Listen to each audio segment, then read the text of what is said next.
lagi kita akan ngobrol soal siasat Ibu Megawati Betul. selaku Ketua Umum PDIP yang katanya ini ada sentimen tendensi menarik ulur kadernya soal retret yang berlangsung di Magelang sampai yang saat ini. masih saat ini masih berlangsung Benar. juga ya. Jadi kita akan langsung saja menyapa Mas Adi Pray yang juga sudah terhubung bersama dengan kita. Sore Mas Adi. Halo, selamat sore. Sore Mas, bagus Mas Adi. banget perpustakaannya. Iya, Mas Adi tuh selalu Oh enggak, biar kelihatan baca buku aja, padahal bukunya baca ini. Padahal bukunya yang ngebaca Mas Adi ya. waduh. Soalnya Mas Adi tuh selalu dari lokasi yang berbeda-beda gitu. Iya bener, backgroundnya Kalau- ada aja ya kejutannya. Iya. Heeh. Kemarin pakai jaket oranye, sekarang dari perpustakaan. Betul, ya. Mas Adi ini mirip-mirip sama Bu Mega, ada aja gebrakannya tuh. Aduh, pakai topi, Sekarang pakai topi juga. Terus dilawan lagi tuh New York, ini LA. Oh iya bener lagi, bener. Sama-sama ini ya, dua kota besar. But anyway, Mas Adi, kita kan mau ngomongin soal ini nih, sikap politiknya Bu Mega yang kemarin tuh sempat melarang atau mengimbau kadernya untuk ikut retret gitu ya. Dan instruksi ini sepertinya menjadi apa ya, sikap yang lebih clear gitu dari Bu Mega. Atau Mas Adi melihatnya beda lagi, Mas Adi? Ya tentu itu dianggap sebagai sebuah sikap yang reaksioner setelah Hasto itu ditahan oleh KPK. Karena kalau mau jujur sebenarnya boykot retret di mana kepala daerah dari PDIP, gubernur, bupati dan wali kota itu kan diharamkan untuk ikut retret kan di Magelang beberapa hari. Itu kan tentu tidak bisa dilepaskan dalam konteks bagaimana Hasto itu ditahan oleh KPK. Tapi kan 3 hari setelah itu kan ada pernyataan dari kawan-kawan PDIP bahwa sebenarnya tidak ada instruksi apapun dari ketua umum mereka, dari Bu Megawati Soekarno Putri untuk tidak ikut retret. Ini kan publik seakan-akan bingung bagaimana cara melihat sikap politik dari PDIP itu ya. Itu artinya apa? Kalau mau jujur sebenarnya ketika ada revisi bahwa tidak ada instruksi untuk memboikot retret yang ada di kepala daerah, itu tentu sebagai salah satu bentuk bagaimana PDIP itu sedang meralat sikap politiknya sendiri. Awalnya yang kemudian sangat konfrontatif meminta untuk menunda kepala daerahnya untuk ikut retret, tapi pada saat yang bersamaan kemudian berubah secara total. Tapi di luar itu sebenarnya kalau mau jujur saya sebenarnya termasuk yang agak sedikit mengkritik dari manuver politik kawan-kawan PDIP itu. Apapun bahwa persoalan Hasto itu bagi kita adalah sudah menjadi fakta hukum di mana Hasto itu tersangka dan kemudian saat ini ditahan. Jadi jalur-jalur perlawanannya tentu harus menggunakan jalur-jalur hukum yang saya kira di depan mata sangat kelihatan, misalnya menggunakan cara peradilan jilid kedua.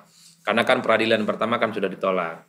Sementara untuk urusan retret tentu adalah urusan-urusan lain. Karena kalau mau jujur sebenarnya ketika ada instruksi untuk memboikot dari retret itu kan secara tidak langsung mempermalukan Presiden Republik Indonesia Prabowo Subianto. Karena acara retret itu kan adalah acara pemerintah dan itu didesain dengan cukup sistematis dan menggunakan APBN mencapai 13 miliar.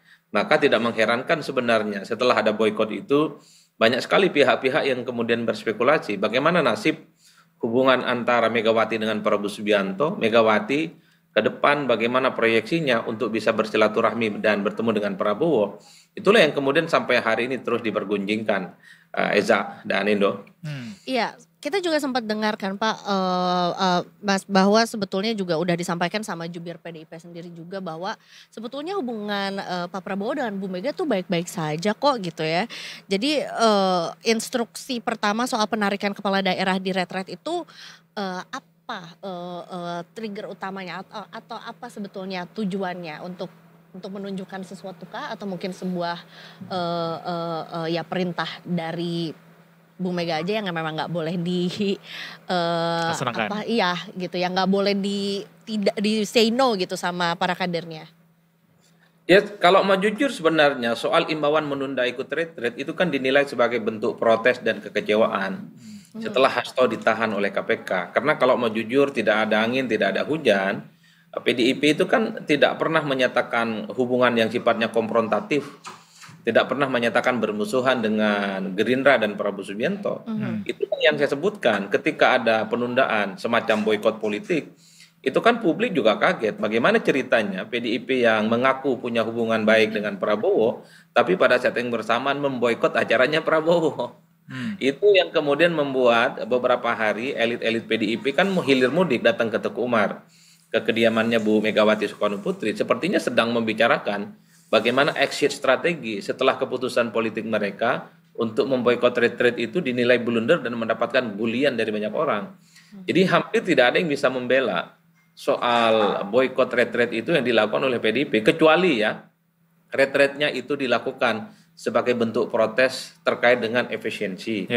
PDIP itu memerintahkan kepala daerahnya untuk tidak ikut retreat karena negara kita sedang tidak baik-baik saja soal kondisi ekonominya.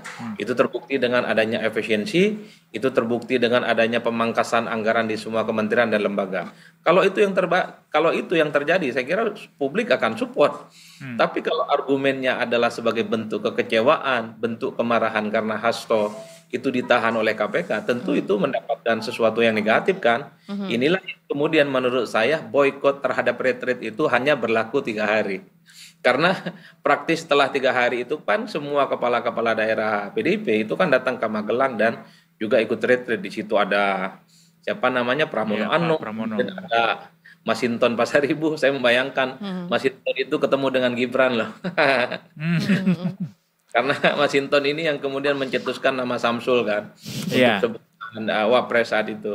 Jadi itu yang menurut saya menjadi ramai diperbincangkan. Per hari ini kalau mau kita baca secara umum, sikap dari Gerindra itu tidak ada yang officially bisa dipegang sebagai bentuk bagaimana merespon sikap dari PDIP. Yang merespon itu murni hanya sebatas kementerian. Pak Tito, kemudian Bima Arya, yang hanya bicara tentang secara normatif bagaimana itu retreat mesti diikuti oleh semua kepala daerah, bangun chemistry, bangun sinergitas antara pemerintah pusat dan daerah. Tapi secara politik, elit-elit Gerindra di lingkaran istana itu tak satu pun ada yang menanggapi bagaimana sikap boikot yang dilakukan oleh PDIP. Sepertinya pihak pemerintah, Gerindra sekalipun itu hati-hati dalam menyikapi PDIP karena ada kecenderungan bahwa pemerintahan hari ini itu kan tidak ada ataupun tidak ingin ada pihak-pihak yang kemudian berada di luar kekuasaan dan itu kemudian resisten dan selalu memberikan perlawanan-perlawanan dari luar. Makanya tidak mengherankan kalau tidak salah satu elit Gerindra mengatakan ketika ada boikot terkait dengan retreat itu mengatakan itu urusan Kemendagri katanya. Padahal kalau mau jujur ini secara politik sikap resmi dari PDIP meminta kepala daerahnya menunda ikut retreat secara tidak langsung. Ini pesan politik pada kekuasaan, pesan politik kepada pemerintah. Tapi demi kehati-hatian untuk menghindari gejolak, untuk menghindari huru-hara. Sepertinya di lingkaran istana, di lingkaran 08, tak satu pun ada yang berkomentar terkait dengan sikap PDIP itu. Mungkin respons dari Gerindranya belum ada sampai saat ini Mas Adi, tapi teman dari Gerindranya sepertinya menyampaikan respons secara tidak langsung gitu ya. Karena ada yang lucu sempat waktu retret ketika Mas Gibran ngasih pantun gitu. Anak merajuk, matanya merah, bertemu Pak Raden, beri kedondong. Cakep. Kalau udah jadi kepala daerah, perintah Bapak Presiden dipatuhi dong. Nah, ini terjemahannya apa nih Mas Adi, pantun dari Mas Gibran? Ya memang di sekitar pemerintah ya, satu persatu memberikan statement terkait dengan sikap PDIP. Tapi tidak ada yang secara konfrontatif mengkritik itu sebagai sebuah sikap pembangkangan. Rata-rata secara umum selalu mengatakan bahwa harus ada sinergitas antara pemerintah pusat dan daerah. Jadi kepala-kepala daerah terlepas dari apapun partainya ketika ada rapat koordinasi membangun chemistry itu tidak boleh dibantah, itu tidak boleh dibangkang. Kan itu pernyataan-pernyataan normatif yang sebenarnya itu semua telunjuk diarahkan ke PDIP. Maksud saya adalah kok tidak ada ya yang berani memprotes secara terbuka bahwa sikap PDIP itu adalah sebagai salah satu pembentuk pembangkangan terhadap perintah Presiden. Kenapa Mas? Ya saya menduga karena memang untuk menghindari huru-hara dan kegaduhan. Karena semakin diserang secara agresif, karena semakin diserang secara membabi buta, justru akan menimbulkan kegaduhan Mas. Makanya hal-hal, kalau kita tidak salah ya melihat misalnya seperti Ketua Umum PAN itu kan bicaranya normatif. Ya daerah harus bersinergi dong dengan pusat. Termasuk pantun-pantun tadi itu. Itu kan sebenarnya untuk menegaskan bahwa siapapun kepala daerahnya, terlepas partainya itu kalah dan menang, ketika ada retret di Magelang, upaya untuk membangun komunikasi politik pemerintah dan daerah, menyamakan kepentingan pusat dan daerah, itu mesti dipatuhi. Kan di situ Mas keramaian-keramaiannya. Per hari ini ketika seluruh kepala daerah PDIP itu get retret, maka kegaduhan dan ketegangan-ketegangan itu sirna sesirna-sirnanya. Itu kan mengindikasikan bahwa sebenarnya hubungan politik Gerindra dan PDIP, Megawati dengan Prabowo ya tidak ada yang bisa diseriusi ataupun tidak ada yang bisa dirisaukan karena sepertinya baik-baik saja. Hari ini PDIP selalu mengatakan tegak lurus akan mendukung semua hal yang sudah dilakukan oleh Prabowo Subianto. Nah, di luar itu Mas Eza, satu hal yang ingin saya katakan. Yang menjadi perdebatan secara substantif itu adalah satu ya. Kepala daerah itu bukan menteri loh. Apa yang saya maksudkan kepala daerah itu bukan menteri? Ya tentu kalau ada retret kepada menteri, wakil menteri, dan kepala badan, maka wajib hukumnya para pembantu presiden untuk ikut. Karena mereka itu diangkat sebagai pejabat publik atas petunjuk, atas perintah dari presiden. Betul. Kan di situ konteksnya. Tapi kalau kepala daerah, kita tahu mereka itu dipilih rakyat, dipilih oleh masyarakat setempat, dan itu artinya mereka tidak pernah diangkat, tidak pernah dipilih, dan tidak pernah ditunjuk oleh presiden. Jadi apa yang kemudian membuat kepala-kepala daerah ini harus tegak lurus ataupun misalnya tunduk kepada presiden? Kan itu perdebatan-perdebatan yang per hari secara substantif, secara politik itu belum selesai. Artinya apa? Kalau hanya ingin membangun sinergitas, ingin membangun chemistry, menyatukan antara kepentingan pusat dan daerah, kan tidak harus retret. Kan selama ini tidak ada retret, pusat dan daerah akur kok. Selama ini tidak ada misalnya pelatihan akmil, pola akmil yang ada di Magelang. Kepala daerah tidak ada yang protes-protes dan melawan kekuasaan pusat, nggak ada cerita. Apalagi kalau cuma materi misalnya tentang efisiensi anggaran, materi terkait dengan astacita, materi misalnya hanya terkait dengan membangun sinergitas pusat dan daerah, itu kan bisa dilakukan dengan Zoom kok, dan itu jauh lebih hemat dan lebih mantap. Bisa dibayangkan 13 miliar itu kalau bikin sekolah, wah bener Mas. Untuk sekolah. Beli telur buat makan bergizi gratis itu udah berapa banyak tuh bisa dapat. Itu bisa ratusan sekolah bisa terbantu dengan itu semua. Itulah yang sebenarnya ketika PDIP memboikot terkait dengan retret, banyak juga yang sebenarnya mensupport dalam konteks bukan sikapnya yang sebagai bentuk amarah karena Hasto ditahan KPK, tapi sebagai pesan bahwa sebenarnya retret itu nggak penting-penting amat. Retret itu adalah kebalikan dari efisiensi. Coba bisa kita bayangkan bagaimana di tengah efisiensi itu pemangkasan terjadi di mana-mana, menteri dan lembaga itu dipotong anggarannya, tapi kok ini justru mengeluarkan untuk sesuatu yang sifatnya menurut kita itu kan nggak terlampau substantif, karena tidak ada jaminan kok setelah retret itu kapasitas kepemimpinan kepala daerah itu akan semakin mantap semantap-mantapnya. Retret aja terus kita tiap tahun kalau kayak gitu ya Mas. Ya itu buktinya kemarin habis retret 2 minggu setelahnya ada menteri yang kemudian dicopot kok, diganti. Berarti retretnya ini nggak mantap. Begitupun dengan sejumlah blunder-blunder wamen, blunder-blunder utusan khusus yang kemudian dikawal kanan kiri nggak karu-karuan yang nggak ada orang di dalamnya, itu kan artinya apa? Terlampau menyederhanakan persoalan sebenarnya. Dengan retret itu seakan-akan semua persoalan selesai, kapasitas pemimpinan bertambah, persoalan-persoalan daerah itu kemudian akan tuntas. Terlampau sederhana. Begitupun sebaliknya, bahwa seakan-akan kalau tidak ikut retret itu adalah mereka yang tidak berpihak kepada rakyat. Bagi saya itu aneh. Jadi ukuran retret itu bukan soal ukuran berpihak kepada rakyat itu bukan soal dia ikut retret ataupun tidak, tapi berpihak kepada rakyat itu sejauh mana dia turun ke bawah menyelesaikan persoalan kemiskinan, keterbelakangan, orang tidak sekolah jadi sekolah, orang yang stunting tidak stunting. Nah itu pro rakyat, bukan diukur dengan ikut retret ataupun tidak ikut retret, Mas. Oke. Ini melenceng sedikit nih Mas, mungkin kita tinggalkan dulu si retret ini dan karena memang juga ya sudah dikonfirmasi juga bahwa ini bukan satu bentuk ya ini sudah akhirnya bergabung juga lah gitu ya dari PDIP juga. Nah ini kita kemarin sempat melihat Pak Prabowo di sambutan Kongres Demokrat yang terang-terangan menyebutkan kalau di tahun keempat tidak perform gitu ya, nggak usah dipilih lagi. Tapi kemudian juga diberikan tanggapan atau bisa disebut roasting lah ya, Kode bahwa gitu ya. kode. AHY menyebutkan kalau sekarang misalnya sekarang sebelahan belum tentu nanti akan sebelahan lagi. Siapa tahu nanti akan berseberangan. Ya. Apakah ini ditangkap sebagai sinyal-sinyal tertentu, Mas Adi Pray? Ya jelas itu sebagai satu sinyal. Pertama harus kita akui Prabowo Subianto sebenarnya sedang membangun retorika populisme. Apa itu retorika populisme? Yaitu sebuah retorika di mana Prabowo itu selalu ingin menempatkan dirinya sebagai presiden yang berpihak kepada rakyat.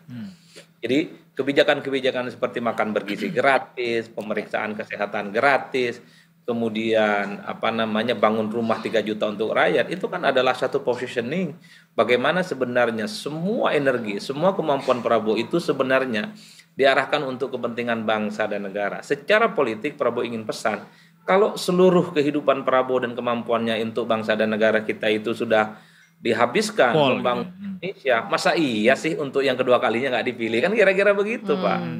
Dan pada saat yang bersamaan itu kan sebenarnya sebagai sebuah bentuk ajakan, karena dalam penutupan Kongres Partai Demokrat itu kan dihadiri oleh semua ketua umum partai, Kim Plus dan Kim Plus Plus. Artinya apa? Success story, kesuksesan Prabowo, kemudian berpihak kepada rakyat itu tentu tidak terlepas bagaimana support system dan support politik yang dimiliki oleh partai-partai pendukungnya. Itu artinya apa? Kalau Prabowo dinilai gagal oleh orang, dinilai gagal oleh publik, bukan tidak mungkin itu juga adalah sebagai bentuk kegagalan dari pihak-pihak dari partai-partai koalisinya. Kan begitu jalan ceritanya. Artinya bagi saya itu adalah semacam retorika populisme yang sifatnya diplomatis. Itu bahasa orang Jawa sebenarnya untuk menunjukkan dirinya itu sudah berbuat yang banyak untuk bangsa dan negara, sudah berbuat untuk kepentingan rakyat dan bangsa. Masa iya sih untuk yang kedua kalinya tidak didukung dan tidak disupport? Kan kira-kira begitu, Mas. Baik. Tapi Nah, kalau terkait dengan AHY dan Gibran, saya kira itu adalah satu statement yang sebenarnya sifatnya faktual. Karena selama ini memang banyak sekali orang yang kelihatan akur tapi tiba-tiba bermusuhan. Banyak sekali orang yang kemudian tiba-tiba bermusuhan, sebaliknya dalam praktiknya dia akur. Nah, apa yang diceritakan oleh Prabowo Subianto itu kan sebenarnya diulang. Prabowo selalu mengatakan Jokowi itu adalah orang yang 2 kali yang dilawan gitu ya, mengalahkan Prabowo. Tapi di 2024 Jokowi adalah menjadi sosok yang terdepan mendukung Prabowo jadi presiden. Orang juga tidak lupa bagaimana kebersamaan Jokowi 23 tahun dengan PDIP, tapi kemudian harus berakhir ambiar total. Artinya apa? Ketika Gibran duduk bersandingan dengan AHY kelihatan mesra, kelihatan hangat, kelihatan satu kubu. Ya sekarang. Tapi bukan tidak mungkin di 2029 itu keduanya bisa saling berhadap-hadapan satu sama yang lainnya. Tapi kan pesan Prabowo, siapapun yang menang nomor 1, yang kalah nomor 2, yang kalah nomor 3, itu harus dirangkul. Itulah ciri khas politik kita. Itu pesan politik aja. Baik. Jadi Pak Prabowo masih tetap pada sikap bahwa semuanya dirangkul ya. Betul. Tapi yang menarik sebenarnya adalah pembicaraan soal AHY dan Gibran ya. Tentu proyek publik melihat ini akan maju di 2029. Entah sebagai calon presiden, keduanya itu akan berhadapan dengan Prabowo Subianto, ataukah justru saling berebut untuk menjadi wakil Prabowo. Kayaknya yang kedua ya Mas ya. Nah, kecenderungannya di situ. Kalau berebut wakil Prabowo Subianto, di situ ada Gibran dan di situ sepertinya juga AHY. Nah, kompetisi yang dimaksud oleh Prabowo juga masuk di situ. Artinya apa? Untuk memperebutkan posisi calon wakil presiden pendamping Prabowo, di situ ada nama Gibran dan di situ ada nama AHY. Bicara tentang berebut calon wakil presiden, di situ ada persaingan-persaingan yang tidak bisa dihindarkan. Tapi ingat, sebelahnya AHY itu ada Puan Maharani. Tapi jangan juga PDIP punya intensi untuk menyandingkan Puan Maharani dengan Prabowo Subianto. Tapi sepertinya masih terlalu early ya Mas untuk berspekulasi, karena siapa tahu nanti di detik-detik terakhir justru malah ada manuver-manuver politik yang kita tidak duga biasanya. Ya mungkin bagi kita yang bukan politisi, bagi kita yang bukan pengurus partai, Belanda masih jauh. Tapi bagi pengurus partai dan politisi, Belanda sudah dekat.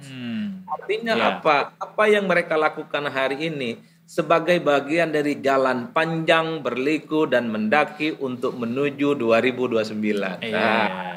Di momen yang bersamaan juga netizen yang nonton, masyarakat yang nonton juga kayak belum nyampe setahun gue kelar nyoblos nih udah pusing-pusing lagi mikirin Terus siapa kata yang dan next. nanti pilkadanya diulang, lah kita aja pilkada baru masih mau nyoblos pilkada aja lagi. juga baru juga. Karena begini jalan ceritanya, orang-orang yang kita diskusikan, Gibran, AHY termasuk Puan, adalah mereka yang saat ini sebagai pejabat publik. Semua perbuatannya akan dinilai apakah layak dan pantas untuk maju di 2029. Nah disitulah kemudian beradu, bersolek bagaimana kelihatan berbuat untuk bangsa dan negara. Jadi saya selalu mengatakan yang bilang Belanda masih jauh, wah itu pasti bukan aktivis partai. Bukan orang dalam. Bukan orang dalam. Bagi orang dalam, itu hilal persaingan sudah kelihatan gitu loh. Dan bagi saya ketika Prabowo Subianto mengatakan AHY dan Gibran bukan tidak mungkin saling bersaing, itu tidak lahir dari ruang hampa. Sudah mulai muncul kasakrusuk kanan kiri soal siapa yang sedang menyusun batu bata kekuatan politik mereka untuk bertanding. Nah, saya menduga semua partai politik yang ada di Kim dan Kim Plus per hari ini ada kecenderungan sebatas berebut untuk menjadi pendamping Prabowo Subianto. Ini baru 2 orang lah. Bukan tidak mungkin lah orang seperti Bahlil pengen juga dampingin Prabowo. Bukan tidak mungkin juga orang seperti Pak Zulkifli Hasan. Ya kan? Dan banyak nama lainnya lagi. Soalnya dentuman-dentuman meriamnya udah kedengeran sih Mas dari sekarang. Ya kawan-kawan ini pura-pura nggak tahu aja kan. Anyway terima kasih banyak Mas Adi Prayitno udah mau mampir lagi Detik Sore. Sehat-sehat selalu Mas. Kita harus akhiri dulu obrolan ini. Terima kasih. Selamat bertugas kembali. Selamat sore. Sore, thank you ya. Terima kasih.